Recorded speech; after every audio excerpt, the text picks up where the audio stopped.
एलईडियां चालू करिए, एलईडियां पीछे की। एक भरोसे के साथ, एक विश्वास के साथ कथा को आप लोग श्रवण किए हैं।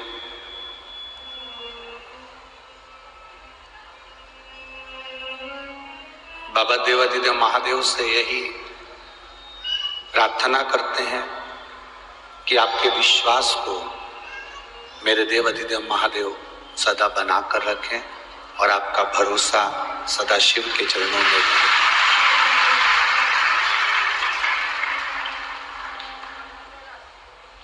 भक्ति और मुक्ति का ये प्रसंग है शिव पुराण। भक्ति और मुक्ति के इस प्रसंग का लाभ ही लेने के लिए अपन यहां विराजमान।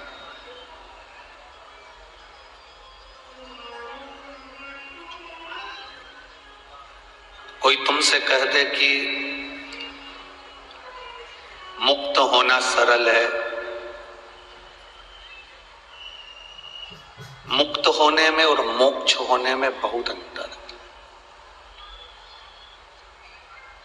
आप अपने कर्म से, शरीर से, अपने कार्य से मुक्त हो सकते हो पर मोक्ष नहीं पा सकते।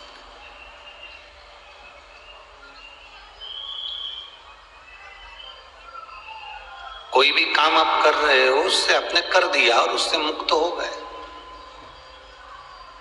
उसको मोक्ष नहीं कहेंगे।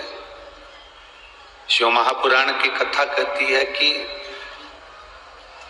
मुक्त होना मतलब एक बार जन्म लिया, दूसरी बार मरने के बाद फिर पृथ्वी पर आ गए, फिर जन्म ले लिया।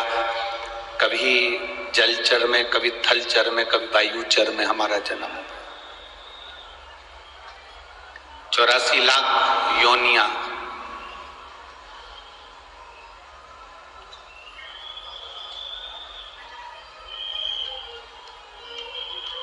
तिरासी लाख 99,999 योनियां काटने के बाद तो ये मनुष्य की शरीर 84 लाखवें नंबर का मिला है।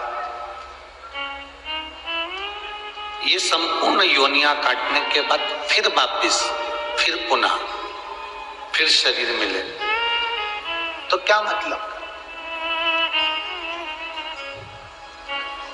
मुक्त होने में और मोक्ष होने में यही अंतर है कि मुक्त होना मतलब एक योनि से छूट गए, दूसरी योनि में आ गए, दूसरी योनि से छूट गए, तीसरी योनि में आ गए, तीसरी योनि से छूटे चौथी योनि में पहुंच गए।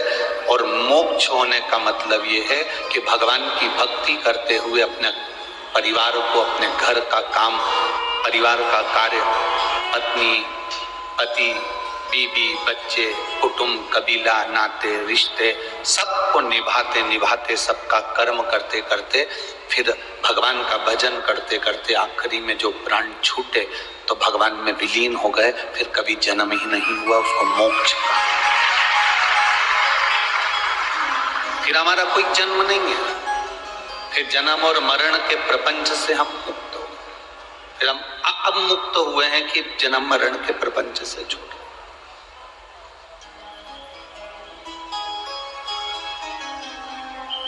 जैसे बड़ा बंगला बनाओ तो गाड़ी की पार्किंग बनाना जरूरी होता है। बोलो सही है कि गलत है? अब तुमने बंगला तो बहुत बड़ा बना लिया, घर तो बहुत बड़ा बना लिया और गाड़ी की पार्किंग ही नहीं बनाई तो गाड़ी बाहर रखी रहेगी तो कोई भी चिल्ला चोट करेगा, अपशब्द कहेगा, गाली देगा, ताने देगा, निकल कर जाएगा तो वो बार बार गाड़ी में हाथ लगाएगा, कुछ ना कुछ प्रॉब्लम देगा, कुछ ना कुछ परेशानी होगा। बंगला बड़ा बन रहा है तो पार्किंग भी बड़ी बनाओ।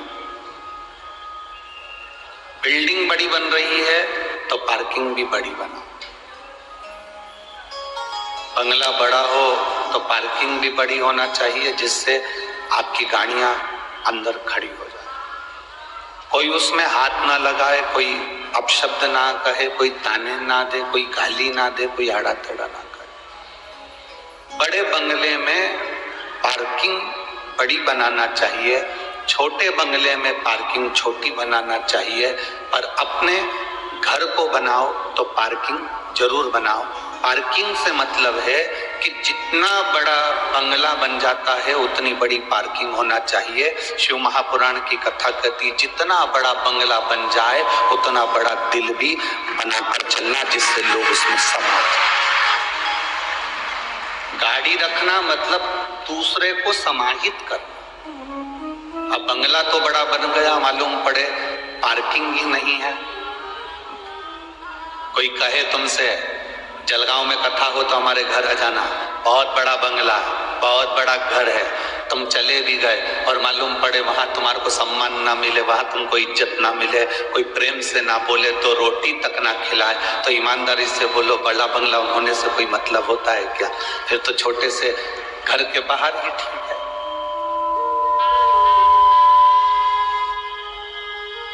फिर बड़ा बंगला होने से मतलब क्या? बंगला बड़ा हो तो पार्किंग भी बड़ी रखो। पार्किंग से मतलब अपना दिल बड़ा रखो, अपना मन बड़ा रखो। कोई आया, हाउ साहब, प्रणाम साहब, नमन साहब, दंडवत साहब, साष्टांग साहब।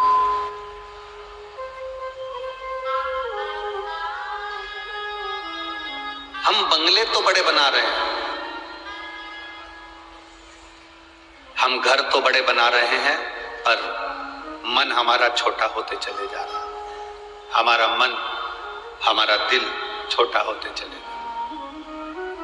जितने बड़े बड़े पद पर हम जाते जाते हैं उतना उतना हम अंदर से छोटे होते चले जाते हैं। आपसे एक बात पूछें, जलगांव की जीजियों और मेरे जलगांव के जीजाओं, आज के समय में मेहमान ज्यादा आते हैं कि पहले के समय में ज्यादा आते थे? पहले के समय में मेहमान ज्यादा आते थे। क्यों? पहले के समय में दिखावा नहीं था, मेहनत करता था आदमी और दिल से कमाता था, और जो कमा कर लाता था वो मेहमान को भी खिलाता था, खुद भी खाता था और चैन की जिंदगी जीता। आज के समय में मेहमान नहीं आते। मेहमान होटल में कमरा लेना पसंद करेंगे, मेहमान अलग से लॉज में रुकना पसंद करेंगे, पर आपको फोन कर कर नहीं बोलेंगे कि हम जलगांव आए हैं तो हम तुम्हारे यहाँ आ रहे हैं कि हम तुम्हारे रुकेंगे। सूचना मिल जाए और आप कह दें कि साहब आप हमारे यहाँ पधारना तो बात दूसरी है, पर बाकी का मेहमान पहले जितने आते थे 8-8 दिन, 7-7 दिन, 15-15 दिन रुकते थे, जो रोटी मिलती थी, दाल चावल सब्जी रोटी जो मिल गया प्रेम से वो पा लेते थे और अपनी जिंदगी का आनंद पाते थे। एक कमरा 2 कमरे का मकान था, जमीन पे बिस्तर लगता था, जमीन पे गोदड़ी बिछ जाती थी, गादी लग जाती थी और सब सो जाते थे पूरे की पूरे। गर्मी होती थी तो घर के बाहर दरी डालकर सो जाते थे, और बारिश हुई तो अंदर। अपने स्नेह से मेहमान भी आता था, तुम स्नेह से आता था और घर के लोग भी स्नेह देते थे।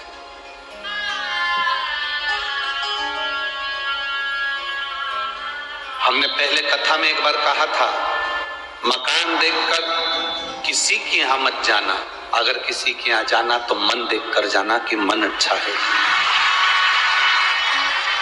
मकान देखकर कभी किसी के यहाँ मत जाना, कितना बड़ा बंगला है, कितनी बड़ी जायदाद है, कितनी बड़ी सत्ता है, कितना बड़ा वैभव है, कितनी गाड़ी है, कितना बंगला है, ना, मन।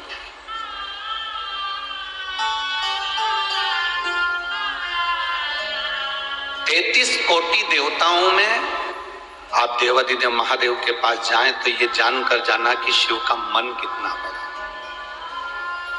33 कोटि देवताओं में आप महादेव के मंदिर में 1 लोटा जल समर्पित करने के लिए जाएं तो ये विचार कर कर जाना कि महादेव के मंदिर में हम जल क्यों चढ़ा रहे हैं।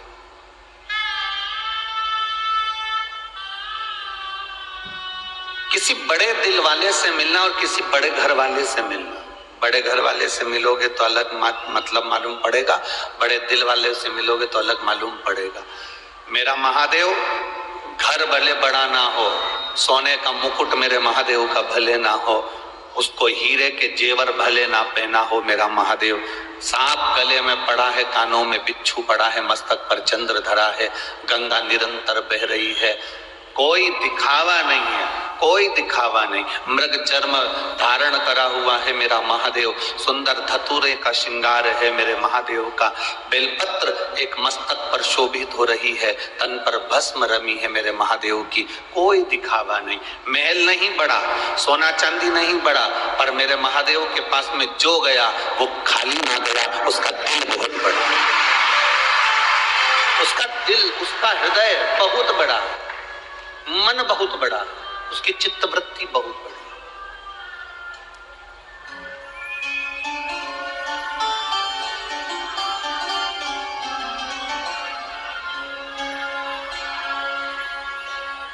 एक महिला ने लिखा है, एक माता ने, संजीवनी अरविंद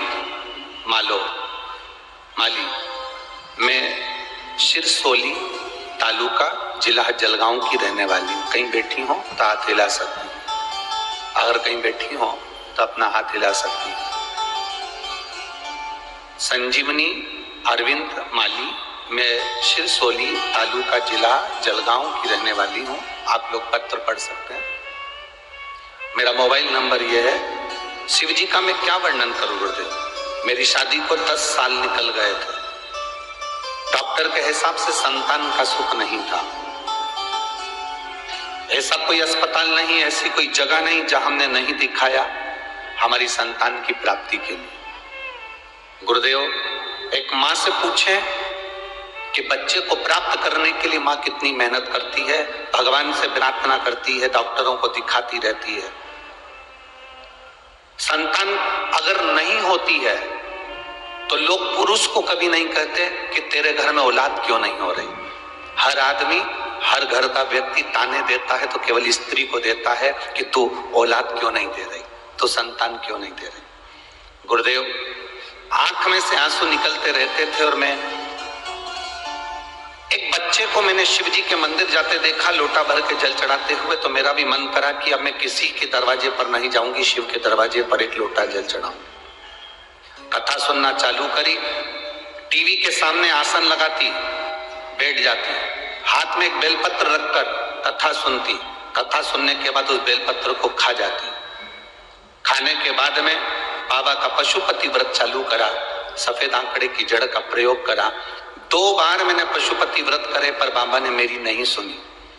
आखिरी में सबने कहा मत कर, परंतु मैंने भी हिम्मत नहीं आ रही। तीसरी बार पशुपति व्रत फिर करा, तीसरा सोमवार था, उसके दिन मंगलवार के दिन मुझे खुशखबरी मिली कि मेरा गर्भ ठहर गया, मेरा गर्भ ठहर गया। मैं बाबा को धन्यवाद देने के लिए आई हूँ। 6/7/2023 को आप कहते हो ना गुरुजी, देवता पल्ला झाड़ कर देते हैं और महादेव छप्पर हाड़ कर देते हैं। मेरे बाबा ने मुझे 10 साल बाद संतान दी तो 2 पुत्र दिए, जिसका मैं फोटो लगा रही हूँ, जिन बच्चों का मैं फोटो लगा रही हूँ। ये बाबा की कृपा से आप लोग टीवी के माध्यम से उन बच्चों का फोटो भी देख सकते हैं, और अगर यहाँ हो तो वह आ सकते। शिव कृपा से, औघड़दानी की कृपा से, करुणा से एक विश्वास जागृत रखिए। मेरे महादेव के पास में सोने का मुकुट नहीं है, मेरे महादेव के पास में सोने का हार नहीं है, मेरे महादेव के पास में हीरा पन्ना नहीं है, कोई जेवर, कोई आभूषण मेरे महादेव के पास नहीं, पर दिल बहुत बड़ा। बड़ा बंगला बनाओ तो पार्किंग बड़ी रखो, बड़ा मकान बनाओ तो दिल, जम के बोलो जरा, दिल बड़ा रखो। ज्यादा धन आए तो दिल बड़ा रखो, मन बड़ा रखो। जब मन बड़ा होगा तो उसके अंदर कोई भी समाहित हो जाएगा। मेरे महादेव का दिल इतना बड़ा है, मेरे महादेव का मन इतना बड़ा है कि कोई एक ऐसा देवता बता दो जिसको राक्षस भी भजते हो, ऐसा देवता बता दो जिसको देवता भी भजते हो, कोई ऐसा देवता बता दो जिसको किन्नर भी भजते हो, एक ऐसा देवता बता दो जिसको पशु भी भजते हो, ऐसा देवता बता दो जिसको पक्षी भी भजते हो, ऐसा देवता बताओ जिसको संसार का जीव जंतु, कीड़ा मकोड़ा, जलचर थलचर, भूत प्रेत, डाकनी पिशाचनी, ऐसा कोई देवता जिसको सब भजते हो, कोई देवता 33 कोटि देवता में सब कोई देवता नहीं जिसको सब भजते हो। केवल देवाधिदेव महादेव है जिसको कीड़े मकोड़े से लेकर देवता तक भजते। कीड़े मकोड़े से लेकर छोटे छोटे झिंगूर, चींटी, जुआ मैं माथे में हो गया, उससे लेकर भी चींटी और झिंगूर और इल्ली से भी लेकर आखिरी में देवता तक उसका भजन करते हैं। वो केवल एक है, देव अधिदेव महादेव। उसको सब भजते, उसको पशुपति नाथ कहते, उसको विश्वनाथ कहते।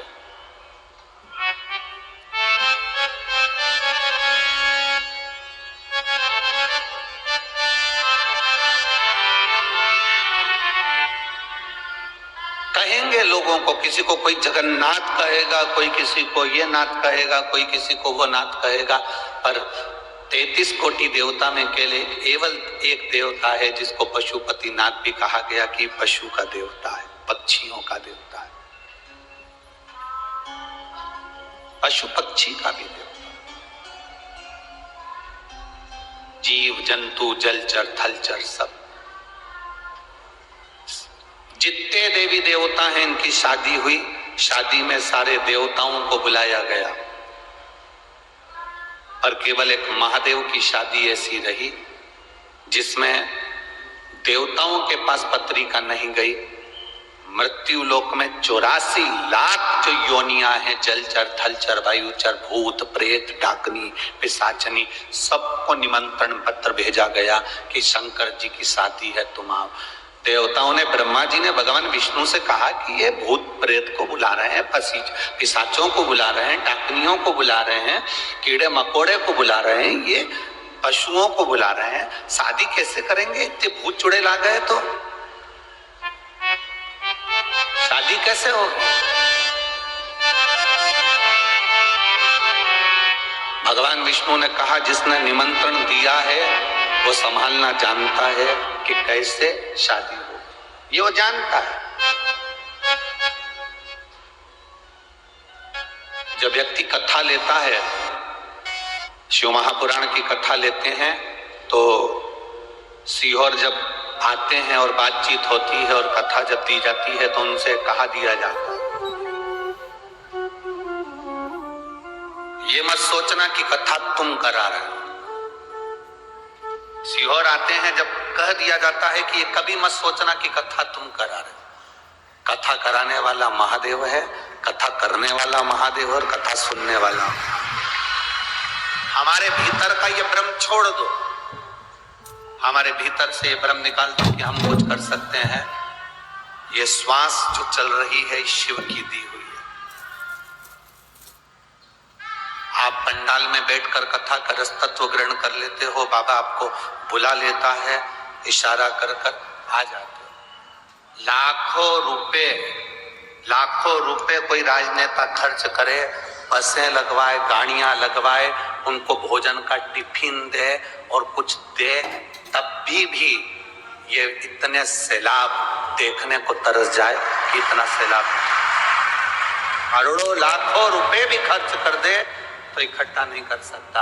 यहाँ किसी को ना तो गाड़ी भेजी जाती है, ना निमंत्रण देने कोई किसी के दरवाजे पर जाता है। ये यहाँ पर जगदीश जी चौधरी बैठे होंगे, उनसे पूछना किसी के पत्रिका दी, किसी का निमंत्रण दिया, किसी के पीला चावल देकर आया कि आप आना साहब। कहां से शिव भक्त आते, कहां जाते? अभी 11 बजे कथा पूरी हो जाएगी, दोपहर में 1 बजे यहाँ घूम कर देखना, जो आनंद, जो रौनक मेरे बाबा के रहने पर है। मेरे बाबा जब कथा पूर्ण होकर लेकर चले जाते हैं, उसके बाद का नजारा एक बार घूम कर देखना कि आपको लगेगा कि हम अपने घर चले जा।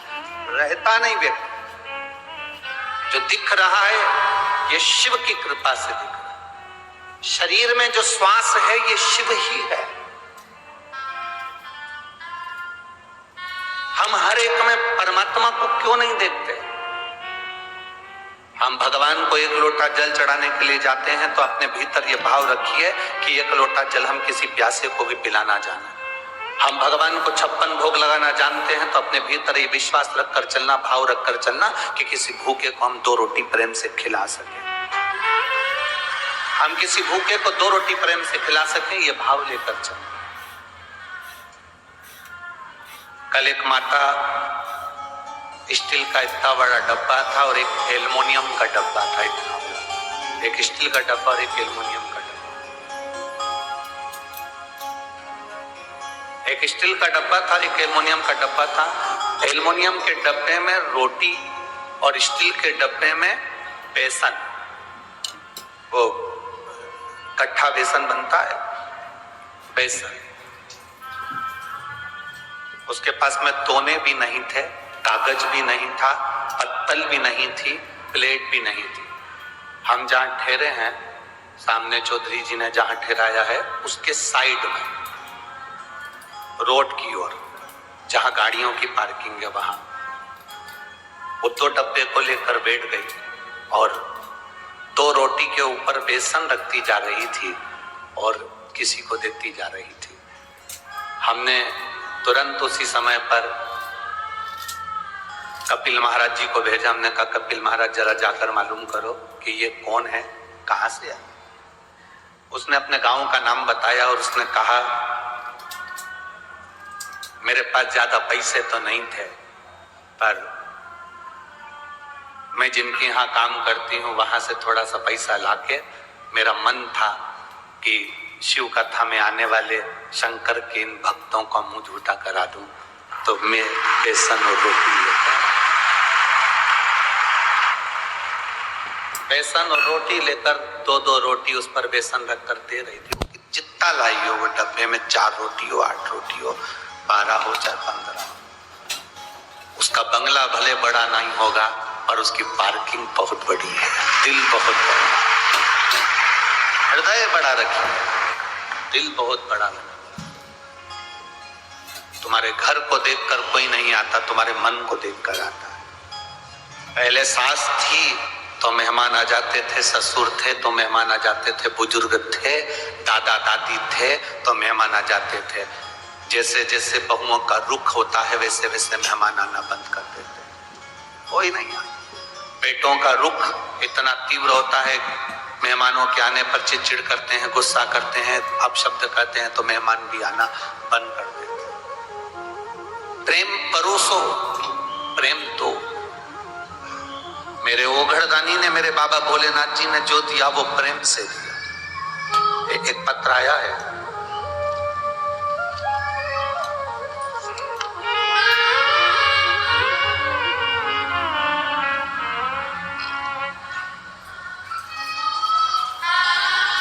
मेरा नाम सुनीता दौलत मुलाने, मैं नासिक की रहने वाली हूँ। कहीं बैठी हो तो हाथ हिला सकती है। मैं नासिक की रहने वाली हूँ, मेरा मोबाइल नंबर ये है। सन 2020 से मुझे सोराइसिस की बीमारी लग गई। कहीं बैठी हो तो हाथ हिला सकती हैं। मेरा नाम सुनीता दौलत मुलाने है, मैं नासिक की रहने वाली हूँ, मेरा मोबाइल नंबर ही है। मुझे सन 2020 से सोराइसिस की बीमारी लग गई। पूरे शरीर फट जाता था, उसमें से खून निकलना प्रारंभ हो जाता था। बहुत तकलीफ का सामना करना पड़ा। सारे डॉक्टरों को बीमारी बताई पर उसका कोई इलाज नहीं मिल रहा था। सब स्किन स्पेशलिस्ट को जाकर दिखाया, फिर भी उसका इलाज नहीं लगा। जहां जहां बड़े बड़े डॉक्टर हैं, चाहे मुंबई तक हो, हमने इलाज करवाया पर सोराइसिस का कोई इलाज नहीं निकला। तब परिवार के लोगों ने कहा, वो टीवी पर महाराज आता है, वो कहता है कि कथा सुनो, कथा का फल मिलेगा। पंडाल में बैठकर 1 मिनट की भी कथा सुनी है और वहां बैठकर स्तुति करी है तो वो सुनेगा। हम नासिक की